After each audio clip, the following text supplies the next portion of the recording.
વડોદરામાં RTO ST વિભાગ અને જિલ્લા ટ્રાફિક પોલીસની સંયુક્ત ટીમ દ્વારા ગેરકાયદેસર રીતે મુસાફરી કરાવતા વાહનો સામે મોટી કાર્યવાહી હાથ ધરવામાં આવી છે.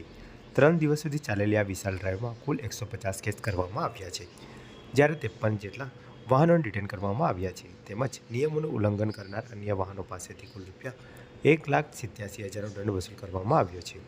આ કાર્યવાહી આરટીઓ અધિકારી જે.કે. પટેલ અને એસટી વિભાગના સુરક્ષા વડા આર.ડી. ગડચરના માર્ગદર્શન હેઠળ કરવામાં આવી હતી. ટીમે સતત 3 દિવસ પ્રાઇવેટ વાહનો દ્વારા ગેરકાયદેસર મુસાફરોની હેરાફેરીને કારણે રાજ્ય સરકારની ટેક્સ આવક અને નિગમને થતા નુકસાન સામે લાલ આંખ દર્શાવી હતી. Motor vehicle inspector N B. પટેલે જણાવ્યું છે કે પ્રાઇવેટ વાહનો દ્વારા ગેરકાયદેસર રીતે મુસાફરો વહન કરવામાં આવતા માત્ર આવકને જ નહીં પણ રોડ સેફટી અને અકસ્માતના જોખમને પણ વધારો થાય છે. પરમિટ ભંગ, ઓવરલોડિંગ અને સુરક્ષા નિયમોના ઉલ્લંઘન કરનારા વાહનો સામે સખત કાર્યવાહી ચાલુ છે અને આવનારા દિવસોમાં આવા ડ્રાઈવ વધુ કડક બનવાની સંકેત પણ આપવામાં આવ્યા છે.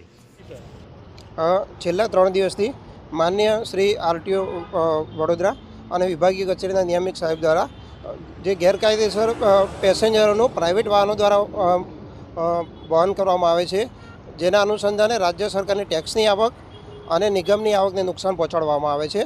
અને જે આપણે જોઈએ છીએ કે અકસ્માતના કેસ પણ બને છે, જે ઘણી ગંભીર બાબત છે. જે અનુસંધાને સાહેબશ્રીની સૂચનાથી છેલ્લા 3 દિવસથી અંદાજિત 30 થી 40 વાહનો સામે કેસ કરવામાં આવેલ છે, જેમાં પરમિટ ભંગ, રોડ સેફટી, ઓવરલોડ અંતર્ગત કેસ કરેલ છે. મારું નામ છે N B. Patel, inspector motor vehicle, RTO Vadodara.